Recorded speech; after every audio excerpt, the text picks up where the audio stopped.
Micro economics का chapter 7 जिसका aggregate demand और रिलेटेड कॉन्सेप्ट, और इसमें एग्रीगेट डिमांड और एग्रीगेट सप्लाई रिलेटेड कॉन्सेप्ट जिसको कहा जाता है समग्र मांग, समग्र पूर्ति एवं संबंधित धारणाएं, ये चैप्टर है। तो इसमें हम देखेंगे कि एग्रीगेट डिमांड क्या होता है, एग्रीगेट सप्लाई क्या होता है। माइक्रो इकोनॉमिक्स में हमने क्या पढ़ा था, डिमांड और सप्लाई के बारे में। माइक्रो इकोनॉमिक्स में छोटे कॉन्सेप्ट में पढ़ा था हमने इंडिविजुअल की डिमांड और इंडिविजुअल सप्लाई के बारे में पढ़ाया था, और इसमें हम पढ़ेंगे माइक्रो इकोनॉमिक्स में एग्रीगेट डिमांड और एग्रीगेट सप्लाई, जिसमें एग्रीगेट मतलब टोटल लेकर चलेंगे और टोटल ही डिमांड और टोटल सप्लाई को लेकर चलेंगे। तो एग्रीगेट का मतलब होता है सम ऑफ एडिशन, ये होता है कि टोटल को लेकर चलेंगे। अब इसमें देखे थे कि जो हम डिमांड है तो सम टोटल ऑफ, भाई उसमें हमने देखी इंडिविजुअल, तो सम टोटल ऑफ किसकी डिमांड लेकर चलेंगे। एग्रीगेट में टोटल किसकी, हाउस होल्ड की, फर्म्स की, गवर्नमेंट की, और आपके जो इंपोर्ट एक्सपोर्ट होती है उसकी। तो क्या हो जाता है, when we add all of these demand, जब हम इन सब की डिमांड्स को मिला देते हैं तो क्या बनता है, एग्रीगेट डिमांड बनता है, जिसमें हम किस किस की डिमांड्स मिलाते हैं एग्रीगेट डिमांड में, हाउस होल्ड, फर्म आ जाते हैं, गवर्नमेंट सेक्टर, और आपकी आ जाती है इंपोर्ट और एक्सपोर्ट जिसको कहते हैं नेट एक्सपोर्ट। ये सब चारों चीज़ें आ जाती है, चारों डिमांडें आ जाती है। इन चारों को मिलाकर कहा जाता है एग्रीगेट डिमांड। इसकी डेफिनेशन में भी यही होगी कि जब हम सब टोटल करते हैं हाउस होल्ड, फर्म, गवर्नमेंट और इंपोर्ट एक्सपोर्ट की, जब इन सब चीज़ों को टोटल करते हैं, इन सब की डिमांड को जोड़ा जाता है, तो वो हमारी क्या निकल जाती है, एग्रीगेट डिमांड निकल जाती है। ठीक है, तो एग्रीगेट डिमांड को हम एग्रीगेट एक्सपेंडिचर भी बोलते हैं। जो हमने इनकम मेथड में चीज़ें पढ़ी थी, तो इनकम मेथड में ये चीज़ें बताई थी, जब एक्सपेंडिचर मेथड से हम निकालते हैं तो एक्सपेंडिचर मेथड में ये चारों चीज़ें आती है, जिसमें आप हाउस होल्ड, फर्म्स और गवर्नमेंट को और नेट एक्सपोर्ट को लेकर चलते हैं, तो वो क्या हो जाती है, आपका एक्सपेंडिचर निकल जाता है। इसीलिए एग्रीगेट डिमांड को भी एग्रीगेट एक्सपेंडिचर कहा जाता है। तो aggregate demand is also known as the aggregated expenditure भी इसको कहा जाता है। ठीक है, अब एग्रीगेट डिमांड है, एग्रीगेट डिमांड में क्या बन जाता है, एक फ्लो कॉन्सेप्ट बन जाता है। फ्लो कॉन्सेप्ट क्यों बन जाता है एग्रीगेट डिमांड में, क्योंकि एग्रीगेट डिमांड की डेफिनेशन क्या है, sum total of the final goods and services. मतलब ये है कि sum total of final goods और services the all sector of economy, ये है सारे sector of the economy, are planning to buy, वो क्या प्लान कर रहे हैं उसको खरीदने की, at a given level of income, दी हुई इनकम, और during a period of time. जब हम पीरियड की बात करते हैं पूरे की, तो हमें एक आ रहा है, क्या आ जाएगा, फ्लो कॉन्सेप्ट आ जाएगा। तो एग्रीगेट डिमांड क्या है आपका, फ्लो कॉन्सेप्ट है। फ्लो कॉन्सेप्ट में हम एक तो हमारा स्टॉक होता है और एक फ्लो होता है। स्टॉक में हम पर्टिकुलर पॉइंट ऑफ टाइम में पढ़ते हैं, लेकिन हम फ्लो कॉन्सेप्ट में over a period of time पढ़ते हैं। तो एग्रीगेट डिमांड क्या है, जिसमें हम क्या करते हैं, गुड्स एंड सर्विसेज की सारी डिमांडों को और सारे सेक्टर्स की इकोनॉमी जो प्लान कर रही है उसको खरीदने के लिए over a during a period of time, तो that is called the aggregate demand, उसको कहा जाता है। ठीक है, तो ये हमारी एग्रीगेट डिमांड की डेफिनेशन हो जाती है। और हमारा जो एग्रीगेट डिमांड है वो एक फ्लो कंसेप्ट है, जिसको कहते हैं प्रवाह अवधारणा है। ठीक है, अब जो हमारे एग्रीगेट जो इसके कंपोनेंट्स होते हैं, कंपोनेंट्स हमने पढ़े थे 4 हैं, कंजप्शन है, प्लस इन्वेस्टमेंट है, प्लस गवर्नमेंट है, और प्लस नेट एक्सपोर्ट है। इसके 4 कंपोनेंट्स होते हैं एग्रीगेट डिमांड के। 4 कंपोनेंट्स हो गए, consumption plus investment plus government plus net export. तो कंजप्शन में है कि जो व्यक्ति जितना कंज्यूम करता है, कि भाई कितना जो है प्राइवेट ने कंज्यूम किया, वो आ जाती है इसमें। इन्वेस्टमेंट का मतलब है कहाँ कहाँ पर चीज़ें इन्वेस्ट जो है वो की जा रही है, जिसे आपका गवर्नमेंट आ जाता है कि गवर्नमेंट कितना एक्सपेंडिचर वगैरह जो कहाँ पर करती है। उसके बाद नेट एक्सपोर्ट आ जाता है। लेकिन हमारी जो मतलब जो हमारे सिलेबस में उसमें सिर्फ 2 चीज़ें जिसमें आ जाते हैं, कंजप्शन और इन्वेस्टमेंट के ही बारे में। तो aggregate demand is equal to C plus I. तो क्या हो गया, aggregate demand is equal to C plus I, consumption plus investment is equal to aggregate demand. तो ये पता चल गया। डिमांड की डेफिनेशन क्या हो गई, सेक्टर्स कौन कौन से होते हैं डिमांड के, डेफिनेशन पता चल गई। इसको एग्रीगेट डिमांड को एग्रीगेटेड एक्सपेंडिचर भी कहते हैं। क्यों कहते हैं, क्योंकि ये एक्सपेंडिचर मेथड के ऐसे ही निकलता है। ठीक है, और ये एक फ्लो कॉन्सेप्ट है। इसके कंपोनेंट 4 होते हैं, लेकिन हमारे सिलेबस में सिर्फ 2 चीज़ें हैं, तो हमको सिर्फ 2 पढ़ने हैं। तो एग्रीगेट डिमांड हमें पता चल गया C प्लस आई होता है। अब इसको मेथड से देखेंगे, but aggregate demand through sector. अब इसमें देखा कि हमने aggregate demand equal to C plus I होता है हमारा। तो हमने देखी इनकम, जो हमारा इनकम है, इनकम क्या है हमारी, ये इनकम जो है इसको वाई की तरह शो करते हैं। तो 0, 100, 200 जो इंक्रीज हो रही है ये आपकी। फिर ये कंजप्शन, कंजप्शन में हम देखेंगे कि हमने ये पढ़ा था, जो ऑटोनोमस कंजप्शन क्या होती है, ऑटोनोमस कंजप्शन होती है जब 0 लेवल ऑफ इनकम हो, लेकिन हम फिर भी से भी कुछ ना कुछ कंज्यूम करें। और वो कंज्यूम कहाँ से करते हैं, जब हमने पुरानी कोई सेविंग्स की हुई थी उसमें से हम कंज्यूम जो है वो करते हैं। तो ये हमारी ऑटोनोमस कंजप्शन इसको कहा जाता है। जो 40 ऑटोनोमस कंजप्शन है ऐसे, और जैसे जैसे हमारा इनकम बढ़ती रहती है, ऐसे ऐसे हमारा कंजप्शन क्या होता है, बढ़ता रहता है। ये सब चीज़ें अब ये देखा हमने। और उसके बाद और ये सब चीज़ें क्या निकल गई, और हमने देखा इन्वेस्टमेंट। हमें क्या पता है, एग्रीगेट डिमांड निकालने के लिए हमें क्या चाहिए, इन्वेस्टमेंट चाहिए। तो इन्वेस्टमेंट को भी हमने क्या रखा, ऑटोनोमस इन्वेस्टमेंट रखा, मतलब एक बराबर रखा, सेम लेवल पर जो इन्वेस्टमेंट हो रही है। तो 20 हमने इन्वेस्टमेंट ले लिया, 20 इन्वेस्टमेंट। तो हमने इससे एग्रीगेट डिमांड निकाल लिया। Aggregate demand is equal to C plus I, दोनों को जोड़ा, C और I को जोड़ा, तो हमारी एग्रीगेट डिमांड निकल गई। तो एग्रीगेट डिमांड, जो कंजप्शन क्या है, कंजप्शन भी आपका बढ़ता जा रहा है एज जब हमारी इनकम बढ़ेगी वैसे वैसे हमारा कंजप्शन बढ़ेगा, और वैसे वैसे ही हमारा एग्रीगेट डिमांड भी बढ़ता रहेगा, ठीक है। और जीरो लेवल ऑफ इनकम पे मेरी जो कंजप्शन होती है उसको हम ऑटोनोमस कंजप्शन कहते हैं, ठीक है। ये चीज़ें हो गई। अब इसी के जो से हम फिगर बना लेंगे। फिगर में हमने बनाया, यहाँ पर हमारी वो सब चीज़ें रखी जिसपे हमने 80 160 इन सब चीज़ें से रखा। यहाँ पे हम कंजप्शन दिखाएंगे, यहाँ पे हमने इनकम दिखाई तो हमने ऑटोनोमस इन्वेस्टमेंट को ले लिया। कंजप्शन जो थी हमारी यहाँ से शुरू होगी, 40 से स्टार्ट होगी, यहाँ पे 40 से स्टार्ट होगी, हमारी कंजप्शन है वो इंक्रीज हो रही है। तो ये क्या स्लोप बता रहा है? अपवर्ड स्लोपिंग, मतलब जैसे जैसे इनकम बढ़ रही है वैसे वैसे कंजप्शन बढ़ रहा है। और कंजप्शन के साथ साथ हमने फिर जो एग्रीगेट डिमांड दिखाया वो चीज़ें दिखाई, ठीक है। अब जैसे क्वेश्चन आ जाता है तो इसमें जब हमारे पूरा क्वेश्चन आ जाता है इस तरीके का 6 नंबर का क्वेश्चन आता है, तो इसमें अगर हमारे से पूछा गया तो हमने फिगर के साथ हम तीनों चीज़ों को अलग अलग एक्सप्लेन करेंगे। जैसे मैंने एक पॉइंट बताऊंगी, पहले मैं तीनों चीज़ों को अलग अलग एक्सप्लेन करूंगी। पहले इसको अलग एक्सप्लेन करूंगी, एडी को, फिर सी को अलग एक्सप्लेन करूंगी, और फिर आई को इन्वेस्टमेंट, इनको अलग अलग एक्सप्लेन करूँ। और इन तीनों चीज़ों की तीन चीज़ें एक्सप्लेन कर रही हैं। जैसे इसका शेप क्या है, इसका स्लोप क्या है, ऊपर जा रहा है नीचे जा रहा है, और इसका रिलेशन क्या है। तो जैसे आई अगर एग्रीगेट इन्वेस्टमेंट लूंगी तो इसकी तीनों चीज़ें बताऊंगी, ये करूंगी तो इसकी तीनों चीज़ें बताऊंगी, और ये लूंगी तो इसकी तीनों चीज़ें बताऊंगी, ठीक है। तब जाके जो नंबर है वो इसमें मिलेंगे। तो देखो जैसे अब ये है कि एग्रीगेट इन्वेस्टमेंट ले ली, तो एग्रीगेट इन्वेस्टमेंट इसका स्लोप क्या है? पैरेलल है, पूरा समांतर चलता जा रहा है, parallel to x axis. X axis की क्या है? समांतर है ये। उसके बाद जो स्लोप है, स्लोप क्या है इसका? सीधा चले जा रहा है, ठीक है। उसके बाद इसका रिलेशन क्या है? रिलेशन क्या है कि जो एग्रीगेट डिमांड है हॉरिजॉन्टल स्ट्रेट लाइन है, और ये क्या हो जाती है? कांस्टेंट है। कांस्टेंट का मतलब ये स्थिर है, ठीक है। ये चेंज नहीं हो रही, ये क्या है? हमारी कांस्टेंट है, स्थिर है। तो इसको तीनों चीज़ें पता चल गई हमारी। ऐसे ही मेरा कंजप्शन की तीनों चीज़ें बताए। इसका शेप क्या है? ये ऊपर की तरफ जा रहा है, सीधा है ये स्ट्रेट लाइन। अब इसका स्लोप क्या है? ये अपवर्ड स्लोपिंग है, अपवर्ड की तरफ जा रहा है। इसका रिलेशन क्या है? इसका रिलेशन है इनकम के साथ। ऐसे रिलेशन है जैसे जैसे मेरी इनकम बढ़ेगी वैसे वैसे मेरा कंजप्शन बढ़ेगा। और उसके बाद ऑटोनोमस कंजप्शन के बारे में बता देना। ऑटोनोमस कंजप्शन ये है, और ये कहाँ से शुरू हो रही है भाई? ये कहाँ से शुरू हो रही है? ये वाई एक्सिस से शुरू हो रही है, वाई एक्सिस से शुरू हो रही है, जरूर बताना। इसमें वाई एक्सिस से शुरू हो रही है, क्यों? क्योंकि भाई हमारा कुछ ना, और इसका रीजन बता देना। जब हम पैसे नहीं होंगे तभी हम कंजर्व करते हैं, और उसको हम ऑटोनोमस कंजप्शन कहते हैं। फिर उसके बाद एग्रीगेट डिमांड की बता देना। एग्रीगेट डिमांड का मतलब होता है C+I, उसको एक्सप्लेन करना। उसका जो है स्लोप क्या हो रहा है, और ये पैरेलल होता है, आपके कंजप्शन के पैरेलल होता है। तो तीनों चीज़ें पता चल गई, ये पूरा हो गया, ठीक है। ऑटोनोमस कंजप्शन आपको पता चलेगा। जीरो लेवल पे भी आपका जो ऑटोनोमस कंजप्शन क्या होगा, कुछ ना कुछ रहेगा, क्योंकि हम भूखे तो मरेंगे नहीं। लिंक पे भी जो हम कहाँ से हम उसको करेंगे, जो हमने प्रीवियस कोई सेविंग्स कर रखी थी, ठीक है। अब इसमें पढ़ेंगे एग्रीगेट सप्लाई। एग्रीगेट सप्लाई क्या होती है? अब हमने पढ़ा कि सारे सेक्टर्स की डिमांड हमारी एग्रीगेट डिमांड है। अब ऐसे ही सारे सेक्टर्स की जितनी प्रोड्यूस है, जितनी सप्लाई, जितना वो कितने प्रोड्यूस कर रहे हैं, उन सब चीज़ों को क्या कहेंगे? सम total of all producer, that is called aggregated supply. अब एग्रीगेटेड सप्लाई को हम क्या कहते हैं? नेशनल इनकम भी कहते हैं। हमने पढ़ा था उसमें aggregate supply is equal to national income, ये चीज़ें देखी थी। अब ये देखो कि जब हमने कोई चीज़ है, कोई व्यक्ति प्रोड्यूस कर रहा है, तो वो क्या? एग्रीगेट सप्लाई आ गई, एग्रीगेट सप्लाई। और हमने एग्रीगेट डिमांड में क्या चीज़ें पढ़ा थी? और एग्रीगेट डिमांड को क्यों कहते हैं? एग्रीगेटेड एक्सपेंडिचर भी कहते हैं। अब इन्होंने खर्चा किया, इन्होंने प्रोड्यूस किया, तो इन्होंने खरीदा, तो इन्होंने खर्चा किया। अब इन्होंने जो खर्चा किया वो तो यहाँ पे इनकम बन गई ना। तो ये इनकम जो मिली उसको ही हम क्या कहते हैं? Aggregate supply equal to national income, इसको कहा जाता है। तो national income equal to C+I, C+S। अब जो कंजप्शन, जो हमारी एग्रीगेट सप्लाई होती है, सप्लाई करी, इनकम आई, इनकम जो आई, अब जो इनकम है या तो हम उसको कंज्यूम करेंगे या उसको सेव करेंगे। अब जो एग्रीगेट डिमांड थी उसमें दो थी, या तो उसको कंज्यूम कर रहे थे या उसको इन्वेस्ट कर रहे थे। ऐसे करके हमने डिमांड में हो जाती है। अब पर आपकी एग्रीगेट सप्लाई में या कंज्यूम करोगे या फिर उसको सेव करोगे, तो दो चीज़ें हो गई। तो aggregated supply is equal to national income is equal to C+S, ठीक है। ये हो गया आपका। तो ये क्या हो जाती है? कंजप्शन या फिर सेव, कंज्यूम करेंगे या सेव करेंगे। तो सेविंग इज इक्वल टू क्या कहते हैं? सेविंग वाई माइनस, इसका हो जाता है, हाँ ये फॉर्मूला है इसका, saving is equal to Y-S। हाँ, अगर मुझे सेविंग्स निकालनी हो तो आप नेशनल इनकम में से आप कंजप्शन माइनस करोगे, ठीक है। अब इन्होंने कहा कि जितना आपका ऑटोनोमस कंजप्शन होगा उतनी हमारी नेगेटिव सेविंग होगी, क्योंकि ऑटोनोमस कंजप्शन मैंने कहाँ से किया है? जितना मैंने सेव किया था, जितना मैंने सेव किया था, पिछला जो मैंने सेव कर रखा था उतना मैंने उसमें से ऑटोनोमस कंजप्शन मेरी उतनी थी, तो मेरी माइनस सेविंग भी उतनी आएगी ना। क्योंकि भाई मानो मैंने 100 रुपये जमा कर रखे थे, पिछले साल के मेरे 100 रुपये जमा थे, और मैंने इस साल कितने किए भाई? 100 रुपये जो है वो मैंने खर्च कर दिए। तो मैंने जो पिछले वर्ष के ही तो 100 रुपये जो है, तो मेरी -100 हो गई ना।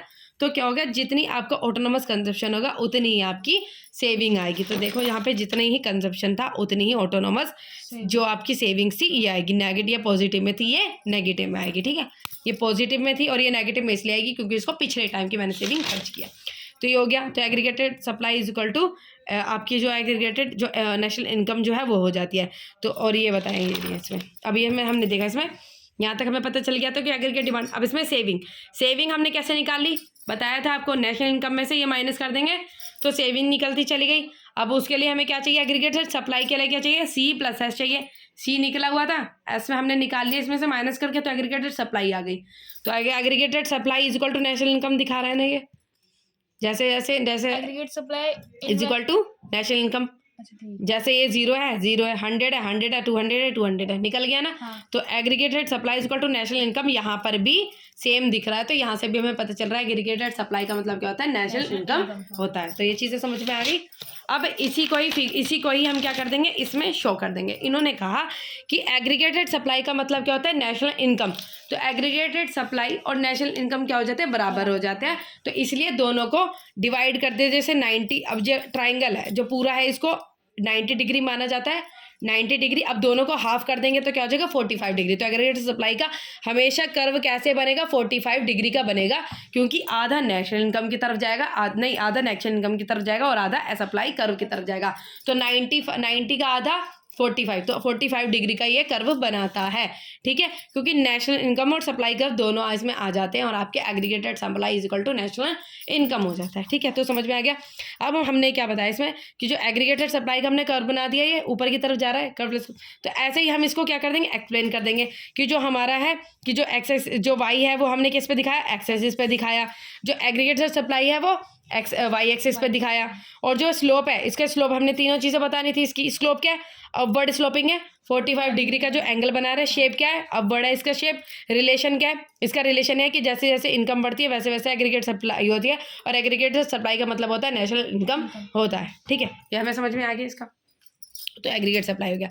अब इसमें हम पढ़ेंगे, यहाँ से समझ में आ गया, ये सप्लाई हो गया, ये एग्रीगेट डिमांड हो गया, डेफिनेशन हो गई, कंपोनेंट हो गए, फिगर हो गया, कर्व हो गया, एक्सप्लेनेशन हो गया।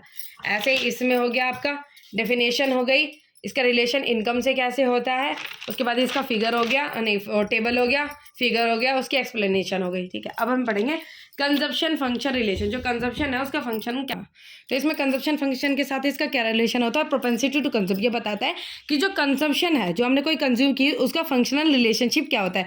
कंजप्शन फंक्शन रिलेशन और प्रोपेंसिटी टू कंज्यूम, ये दोनों चीज़ें जिसमें समझनी है। कंजप्शन फंक्शन और प्रोपेंसिटी टू कंज्यूम की क्या है, जो हम कोई ना कंज्यूम किए तो उसका इनकम के साथ क्या रिलेशन है, वो ये बताता है कि जब कि इनकम के साथ जो कंजप्शन फंक्शन है उसका क्या रिलेशन होगा। तो इसमें बताया जैसे आपकी जो है नेशनल इनकम इसमें दिखा रही है और कंजप्शन फंक्शन इसमें दिखा रहा है। तो हमने प्रीवियस कॉन्सेप्ट जो था इसी को ही हम देख लेंगे, जिसका टेबल था।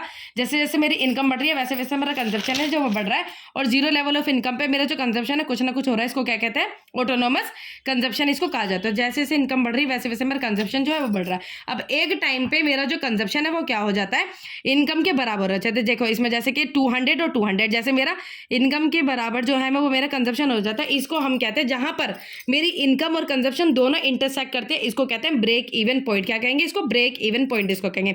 और उससे पहले जब मेरी इनकम कम थी लेकिन उसके बाद में कंजप्शन कुछ ना कुछ कर रही थी, उसको क्या कहेंगे, डिससेविंग।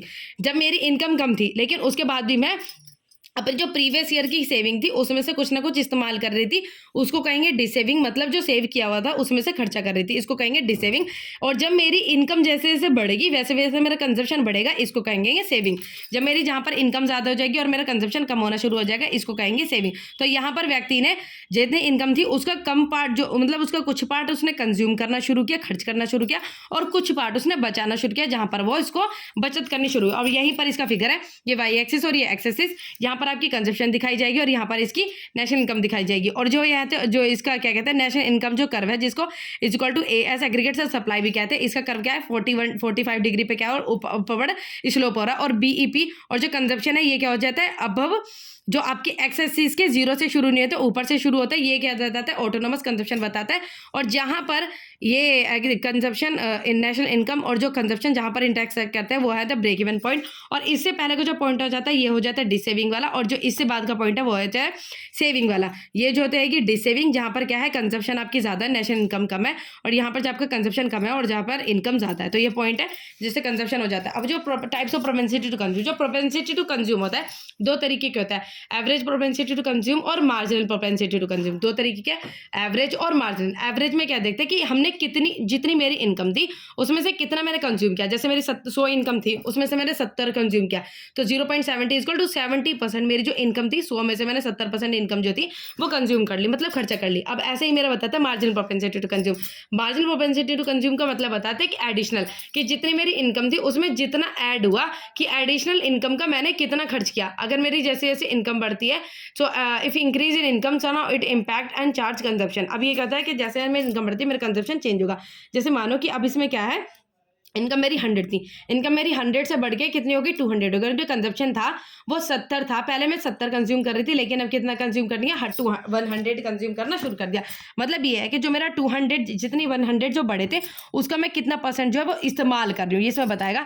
पहले 70 इस्तेमाल करती थी, अब मैंने कितना खर्चा करना कर दिया, 100 जो है वो शुरू कर दिया, मतलब 300, मैंने 30 रुपये और बढ़ाने शुरू कर दिए। तो इसमें देखे जाएंगे मार्जिन प्रोपेंसिटी टू कंज्यूम की मेरी एडिशनल इनकम का, जो मेरी एडिशनल इनकम हुई थी उसका कितना परसेंट जो है वो खर्च कर रही हो। तो इसमें कि मार्जिनल प्रोपेंसिटी टू कंज्यूम कैसे निकलेगा, 100 जब कितना हुआ कि 100 जो हम इसमें से कैसे निकालते हैं, जो मेरी नई थी, नई नेशनल इनकम माइनस ओल्ड वाली, उसको इसमें से माइनस कर देंगे। ऐसे का new consumption minus old consumption, इसमें से माइनस करते हो 200 माइनस 100 और 100 माइनस 70, तो इक्वल टू 30, और इसमें से 100 इसको डिवाइड कर देंगे तो 30%। इसका मतलब आ जाएगा कि जो मेरी जो बढ़ती हुई इनकम थी उसका 30% जो है वो मैं कंज्यूम कर रही हूँ, एडिशनल इनकम का 30% हिस्सा जो है वो मैंने खर्च किया। अब इसमें आ जाएगा एपीसी।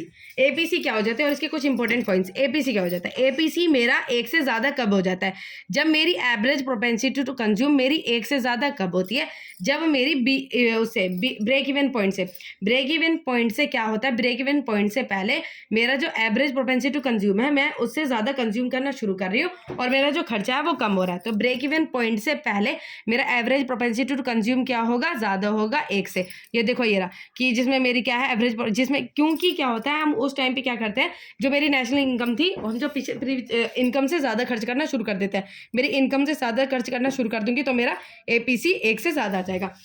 और एपीसी मेरा एक के बराबर कब होता है, at a break even point. Break even point पे मेरा एपीसी क्या हो जाता है, एक के बराबर हो जाता है। ये रहा एक फॉर्मूला इसका।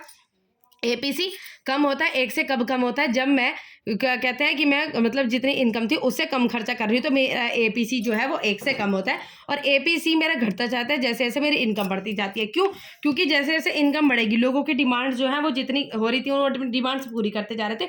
जब उनकी डिमांड सेटिफाई हो जाती है एक लेवल पर आके जो एवरेज प्रोपेंसिटी टू कंज्यूम क्या हो जाता है, घटना शुरू हो जाता है। और एवरेज प्रोपेंसिटी टू कंज्यूम कभी भी जीरो नहीं होता है, क्योंकि ऑटोनोमस कंजप्शन कुछ ना कुछ होती है। व्यक्ति की अगर इनकम भी नहीं होती वो कुछ ना कुछ कंज्यूम करता है अपने प्रीवियस इनकम से। अब इसमें देखा जाएगा कि एमपीसी क्या होता है। एमपीसी के कुछ इंपॉर्टेंट पॉइंट। एमपीसी क्या हो जाता है, हमारे वेरीज करता है 0 और 1 के बीच में, या तो पूरा टोटल 0 होगा या फिर टोटल 1 होगा। या तो मैं जितनी मेरी इनकम बढ़ रही थी उसका या तो टोटल पूरा खर्चा कर दूं, अगर मैंने उसका टोटल जो है वो कंज्यूम कर लिया तो वो 1 हो जाएगा। अगर टोटल मैंने उसका सेव कर दिया तो क्या हो जाएगा, 0 हो जाएगा। अगर मेरी जो इनकम बढ़ रही थी मैंने सारा खर्चा कर दिया जितनी बढ़ती इनकम का, तो मेरा एमपीसी क्या हो जाएगा, 1 हो जाएगा।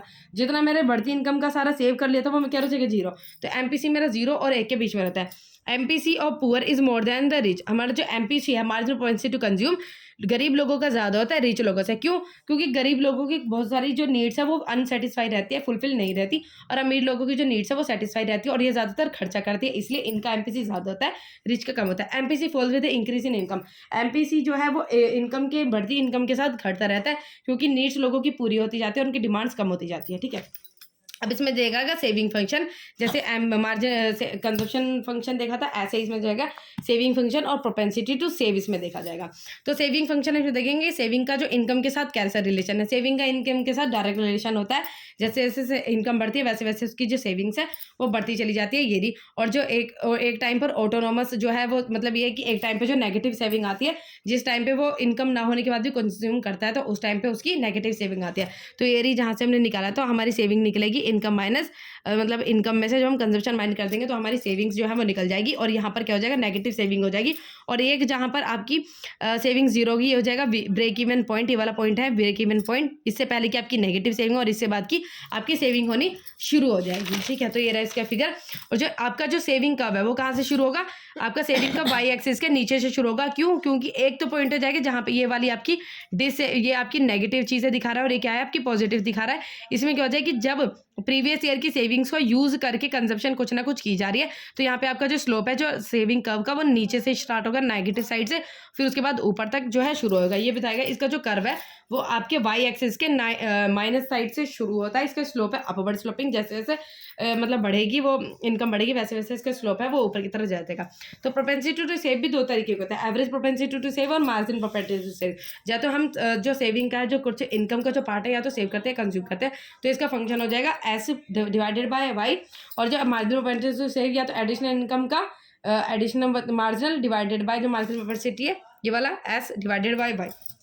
अब ये बताया कि जैसे मेरी इनकम थी 100, उसका मैंने 70 कंज्यूम किया, तो 30% मैंने सेव किया, तो कितना परसेंट सेव किया, 30 हमें बता रहा है। अब इसमें बताया कि हमें मार्जिन प्रोपेंसिटी टू सेव कि जो एडिशनल इनकम थी उसका कितना परसेंट जो है वो मैं सेव कर रही हूँ। तो इसमें इनकम थी जो 100 थी वो बढ़ के 200 हो गई, कंजप्शन पहले मैं 70 कर रही थी 100 कर दिया। अब जो सेव पहले मैं 30 सेव कर रही थी, अब मैंने 100 सेविंग करना शुरू कर दिया। तो इसका मतलब आ जाएगा एवरेज प्रोपेंसिटी टू सेव मैं कितने परसेंट सेव कर रही हूँ, 70% जो है बढ़ती इनकम का 70% सेव कर रही हूँ। इसमें देखा जाएगा अब APC can be zero. APC क्या उसमें बताया था जो APC है वो कभी भी जीरो नहीं हो सकता, लेकिन इसमें बताया कि APS हमारा जीरो हो सकता है at a break even point.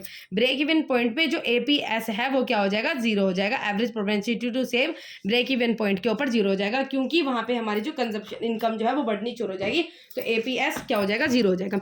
APS can never be 1 और मोर देन 1। इन्होंने कहा कि जो APS है ना तो वो 1 हो सकता है और ना 1 से ज़्यादा हो सकता है, क्योंकि ना तो इनकम बढ़ती हुई मतलब जो इनकम है उसका व्यक्ति ना तो पूरा पार्ट सेव कर सकता और ना ही पूरा खर्च कर देगा। तो ये है कि because can not be more than the income, जो उसकी सेविंग्स है नहीं मतलब उसकी जो सेविंग्स है वो इनकम से ज़्यादा नहीं होगी। चाहे भाई जितनी उसकी इनकम है उतनी तो उसकी सेविंग होगी, उससे कम होगी, उससे ज़्यादा तो उसकी सेविंग्स होगी नहीं। APC कैन बी नेगेटिव और लेस देन 1। जो APC है जो APS है वो नेगेटिव भी हो सकता है और लेस देन भी 1 भी हो सकता है। जो APS है वो नेगेटिव भी हो सकता है और लेस देन 1 भी हो सकता है। APS increase with income. APS है जो बढ़ती इनकम के साथ आपका बढ़ता चला जाता है।